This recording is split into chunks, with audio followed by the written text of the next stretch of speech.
As a psychologist, I've been telling people a lie for decades. This lie has had an impact on all of us. It's shaped the way we see ourselves, conduct our relationships, and it's reflected our sense of worth. And it sounds like a great thing. In fact, it's been memorialized in over 1 billion self-help resources. You must love yourself before you can truly love someone else. This is completely false. Generations of people believe there's something wrong with them because they don't love themselves, and yet they're in loving relationships with others. This creates even further difficulties with self-love. And worse, this myth is perpetuating our sense of separateness and reinforcing the belief that we're not good enough until we love ourselves. I fully believe in loving yourself. That's what I teach every day. But here's the truth. We need to redesign self-love. Loving yourself is not a destination. It's a process. We start to learn to love ourselves through our relationships. Feelings of self-doubt and not good enough, they're universal. But we can learn to love ourselves over our lifetime. Let's break this down. Your first experience of love is as a baby, and it's related to loving someone else. In fact, you don't even have the capacity to love yourself as a child. You connect with and rely on someone else for your basic needs. This starts the process of loving someone, and it goes hand in hand with developing trust. The next part involves receiving love. As you experience what it's like to be accepted and cared for, treated with kindness and compassion by someone else, this has an impact on how you perceive yourself. Research shows us that receiving love prompts greater increases in self-esteem and feeling good than giving love. This is basic biology and psychology. We know that developmentally, a child learns who they are only through their interactions with others. And because we're all human and imperfect, every child has experiences of feeling misunderstood, not cared for, or rejected. In secure attachment, what psychologists call good enough parenting, although the child has experiences of mistakes and misconnections when the very human caregiver misreads cues or is tired and yells, they're infrequent and are quickly repaired. This forms the foundation for the child to develop the capacity for self-love, as loving the caregiver, despite moments of imperfection, models the framework for love and acceptance of the self. As parents, we don't stop loving an addicted child or one who's committed a crime. We may not condone their actions, but we love them knowing they're imperfect. We accept them for who they are, including their flaws. Their poor choices don't make them unloved or unlovable.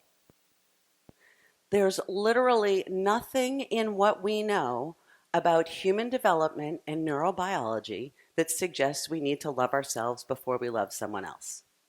In fact, all the evidence points in the opposite direction. We use the word love in a lot of different ways. Research has defined 2 major types of interpersonal love. Passionate love, that includes sexual desire and attraction, what we think of as romantic love, and attachment, known as compassionate love. Compassionate love is the all-encompassing definition that involves feelings, thoughts, and behaviors towards others that are caring, tender, and supportive. As anyone who's ever had any kind of relationship with another person knows, it's certainly possible to love someone and still not love yourself. Dr. Julie Gottman, expert relationship researcher, recently said, if all of us who are insecure needed to love ourselves first before having a relationship, nobody would be having one. So where did this idea of love yourself first come from? It was initially highlighted by a psychologist, Dr. Erich Fromm, in 1956. Prior to this, the psychological literature and general consensus was that loving yourself was a sign of arrogance, conceit, or egocentrism. Fromm was correct that knowing and respecting ourselves is important, but he missed the boat in making loving others contingent on self-love, because it's not. Self-love is the acceptance of oneself as imperfect, including those same flaws we see and accept in the people we love. When we step out of the false paradigm of love yourself first, we create the opportunity to enhance our relationships by acknowledging that we're capable of both loving and being loved. This moves us towards self-compassion and then self-love. However, mental health teaching and practice builds on the historical findings of others. Fromm's idea of love yourself first took hold, supported in different ways by other psychologists and researchers. When I came into the field of psychology in the early 1980s, I learned Fromm's contention as already accepted fact. That was good practice. And so I continued to perpetuate this myth for decades, both in how I saw myself and in how I guided clients and students. I'm just like you, a person with self-doubt and feelings of being not good enough that impede self-love. Growing up, I was very aware of not loving myself. Despite many positive external things, grades, friends, achievements, I struggled with loving myself, although I easily loved others. Of course, that didn't mean I was universally loved in return. The idea of needing to love myself before I could truly love someone else was reinforced in graduate school.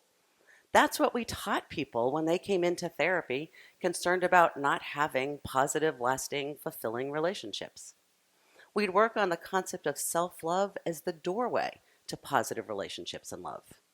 Truthfully, I never questioned this. It seemed to make sense.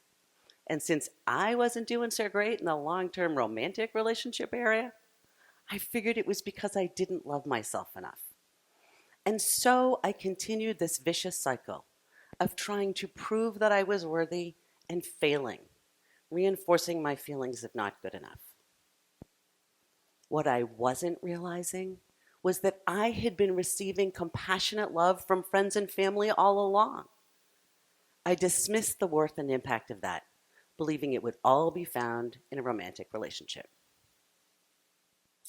Even when I met and married my husband, my self-doubt was still prevalent and my lack of self-love was still a major internal force. In reality, it was opening up fully to someone else, learning about self-compassion, and recognizing the power of all my prior relationships that began to help me feel better.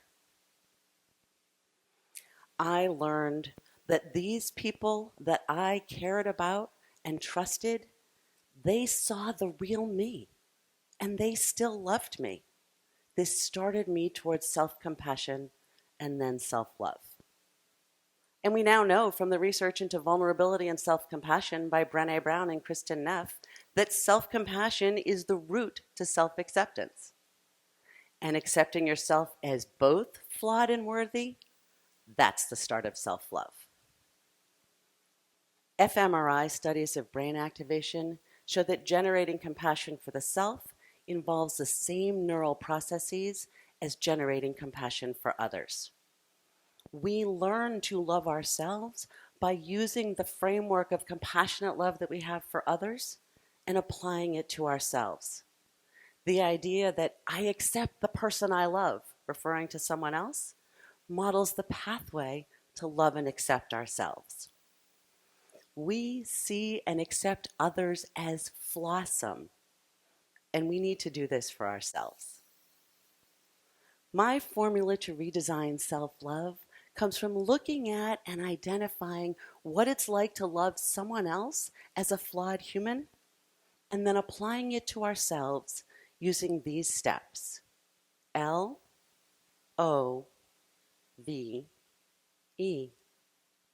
L, laughter, because laughter increases dopamine and helps us feel better. O, opening to self-compassion by using the framework of compassionate love that we feel for others and receive in return. V, vulnerability, recognizing that our self-doubt and feelings of not good enough, they're part of our humanity. They're not a reflection of our worth. And E, engaging with others, because it's through our relationships that we receive the feedback and strengthening of compassionate love that helps us feel worthy. There isn't a finish line to self-love. It's a lifelong process, and it starts with giving and receiving love. We learn to love through our relationships. We're literally biologically designed to learn, grow, and love through others. No matter our current limitations in self-love, we can love others, and we need to. In rejecting the myth of love yourself first, we're daring to believe that we can love in spite of ourselves. And that begins to counteract our feelings of self-doubt and moves us to the core truth. We're all human, fallible, and worthy.